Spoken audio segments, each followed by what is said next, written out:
That's one good thing. The other good thing that I think we still have is we have parents that don't have children on our school system, and they still have the will to help the children in our community. And also there are people that are involved like in the gifted and talented program that actually are trying to push forward those kids that actually deserve more than what our current administrator and administration have been giving them, which is actually the recognition that they actually deserve for being like the Master Knowledge Open winners of the 2005 and stuff like that, which was a recognition that was done, but unfortunately it was something that we have to push really hard to make it happen in our community. It was something that was supposed to be the first, because it's a first for Roselle, it's a first for New Jersey as the winners in the whole nation. So I think that we still have hope. We have good people here. We have people that care about our children. I'm one of them. We're one of them. Our team is prepared and ready to serve our children. We're not doing this for political reasons or for any other personal agenda on each one of us. We want the best for our children. Thank you. Thank you. Mr. Paul. Thank you. You have a question? Okay. Yes, I did. I see several things that are good in our school system, and I'll try to keep it under a minute as I possibly can. One thing that I see is good is that our principals in some of our schools know the parents' names and they know each child that is in that school. And I had a parent come to me and say it's a great feeling when the principal knows you and knows your child. Another thing that I see great in the school system is Justin Perez started a STEP team, and he came to the board meeting and he was so proud to show them what they were accomplishing. The other thing that I see good in the school system, and I'm a proud mom to say, is that my son was on that track team that won the states and won the conference, and then they turned around again this winter and won the conference. So I see that going on. I see something good in the community when Samantha Dow and Aretha are starting a Roselle youth track team. And I see our parents. Our parents are good in the community. Deb Williams doesn't even have kids on the basketball team, but she came out and she went to those games and she helped out where she could. Dave and Linda Williams, who don't even have kids in the school system, but they still come out and they help out with project graduation in the PTO at Abraham Clark. Rob and Daphne as well. They come out, they help out with project graduation. They help out with the PTO at Harrison. And Will Robinson, and I don't know if anybody knows Will Robinson, but he's starting an aerospace program at Washington School for the boys and the girls in that classroom, at that school. And I look at all the PTAs, PTOs, and PAT presidents that are volunteering their time, which I am one, to come out and do fundraisers and give activities to the children, like literacy night and math night. None of that would be possible if the parents did not volunteer. So those are the good things that I see in Roselle. Thank you. Thank you.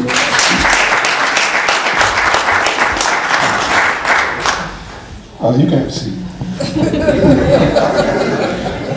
When you hear the term, and any one of the panel members, feel free to answer the question. What does, when you hear the term by any team member, the words controlling and monitoring the school budget, what does that mean, and what happens if you are not chosen to be on the finance committee? Need me to repeat? Yeah. When you hear the words controlling and monitoring the school budget, what does that mean to you? That's the question. Anybody, feel free. First of all, I downloaded the school budget one day this week, and I took a look at it, and I saw a lot of discrepancies in that budget. I don't understand how you can submit a budget when there's discrepancies, when you're seeing an increase over 200,000 from one year to the other. It's a problem when you hear about we got a 20% increase from the state, and we're still going to take the maximum 4% that the Board of Education, the state, allows us to increase the budget. When you take a look in the paper, you know, that same increase, Kenilworth received it, Hillside received it, and also Union. They decided not to raise the budget by 4%. So again, looking at this budget, questioning the discrepancies from one year to the other, and also questioning why does something go up, you know, $50,000? Where's this money coming from? You know, I have a problem with this just by just glancing at what was online that the Roselle Board of Education put there for the community to review.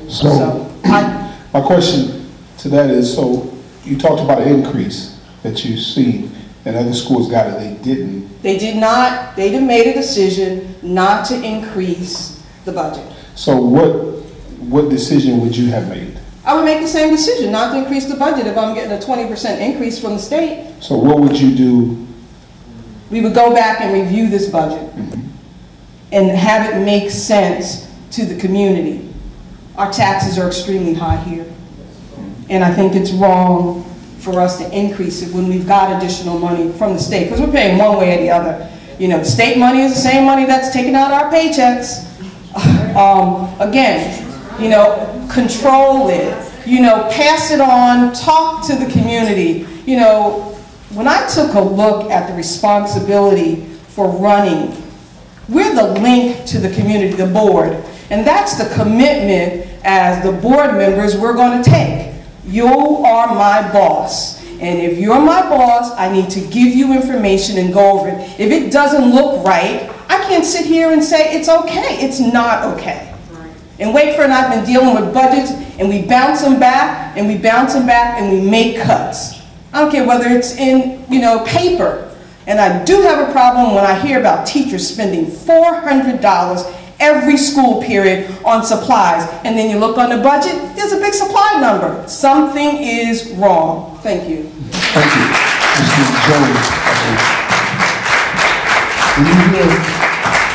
Once again, when you hear controlling and monitoring the school budget, when you hear that, what does that mean to you? When I hear those terms, controlling and monitoring, I also think, me thinking as a teacher, we have to look out for the children's interests too. What we're trying to do here, ladies and gentlemen, when we talk about the school budget can only go up a certain amount. And when that school budget is passed down, and when it fails, and it does go back, it's slashed. So when we knock down the school budget as a community, we vote the school budget down, we're slashing services, we're slashing teachers, we're slashing nurses, we're slashing books, we're slashing supplies. We're slashing the things such as maybe bilingual teachers. We're slashing away programs. Ladies and gentlemen, let me ask you a question. In the past, let's say 5 years since we've been voting